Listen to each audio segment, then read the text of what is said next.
ನೋಡಿ ಈ ಬಾರಿ ವಾಡಿಕೆಗಿಂತ ಕಡಿಮೆ ಮುಂಗಾರು ಮಳೆಯಾಗಿದ್ದು ತುಂಗೆಯ ಒಳಹರಿವಿನಲ್ಲಿ ಕಡಿಮೆ ಆಗಿರುವಂಥದ್ದು ಬರ ಬಂದಿದೆ. ಈಗ ಜುಲೈ ಮಧ್ಯಂತರದಲ್ಲೂ ಕೂಡ ತುಂಗೆಯ ಮಡಿಲು ಖಾಲಿಯಾಗಿದೆ. ಈಗ ಜುಲೈನಲ್ಲಿ ಮಳೆ ಯಥೇಚ್ಛವಾಗಿ ಆಗಬೇಕಿತ್ತು, ಆದರೆ ಸರಿಯಾದಂತಹ ರೀತಿಯಲ್ಲಿ ಮಳೆ ಆಗಿಲ್ಲ. ಕೈಕೊಟ್ಟಂತಹ ಮುಂಗಾರು ತುಂಗೆಯ ಒಳಹರಿವಿಗೆ ಬರ ಬಂದಿದೆ.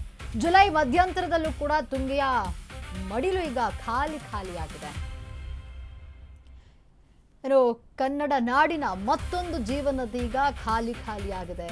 ಮುಂಗಾರು ಮಳೆ ರಾಜ್ಯದಲ್ಲಿ ಕೈಕೊಟ್ಟಿದೆ. ಹೊಸಪೇಟೆ ಬಳಿ ಇರುವಂತಹ ತುಂಗಭದ್ರಾ ಅಣೆಕಟ್ಟು ಇದೀಗ ಅಣೆಕಟ್ಟಿನಲ್ಲಿ ನೀರಿಲ್ಲದೆ ಖಾಲಿಯಾಗಿದೆ. ಈಗಾಗಲೇ ತುಂಬಿ ತುಳುಕಬೇಕಿತ್ತು ತುಂಗಭದ್ರಾ ಡ್ಯಾಮ್, ಆದರೆ ಸರಿಯಾದ ಪ್ರಮಾಣದಲ್ಲಿ ಮಳೆ ಆಗಿಲ್ಲ. ಹಾಗಾಗಿ ಖಾಲಿಯಾಗಿದೆ. ಒಳ ಹರಿವು ಕಾಣದೆ ತುಂಗಭದ್ರಾ ಡ್ಯಾಮ್ ಈಗ ಮಂಕಾಗಿರುವಂಥದ್ದು. 2016ರಲ್ಲಿ ಇದೇ ರೀತಿ ಬತ್ತಿ ಹೋಗಿತ್ತು ತುಂಗಭದ್ರಾ ಡ್ಯಾಮ್.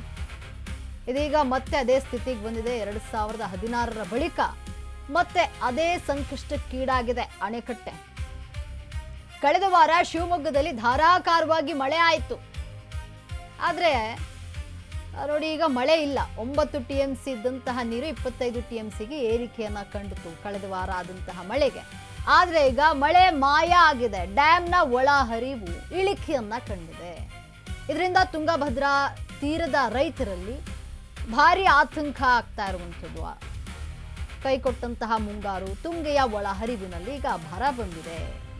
ಯಾಕಂದರೆ ಮಳೆ ಸರಿಯಾಗಿ ಆಗಿಲ್ಲ, ಒಳ ಹರಿವು ಈಗ ಕಡಿಮೆ ಆಗಿದೆ. ಜುಲೈ ಮಧ್ಯಂತರದಲ್ಲಿ ತುಂಬಿ ತುಳುಕಬೇಕಿತ್ತು ತುಂಗಭದ್ರಾ ಡ್ಯಾಮ್, ಆದರೆ ಖಾಲಿಯಾಗಿದೆ. ನೀವು ನೋಡ್ತಾ ಇರಬಹುದು ದೃಶ್ಯಾವಳಿಯಲ್ಲಿ ನೀರಿನ ಪ್ರಮಾಣ ಎಷ್ಟು ಕಡಿಮೆ ಇದೆ ಅಂತ.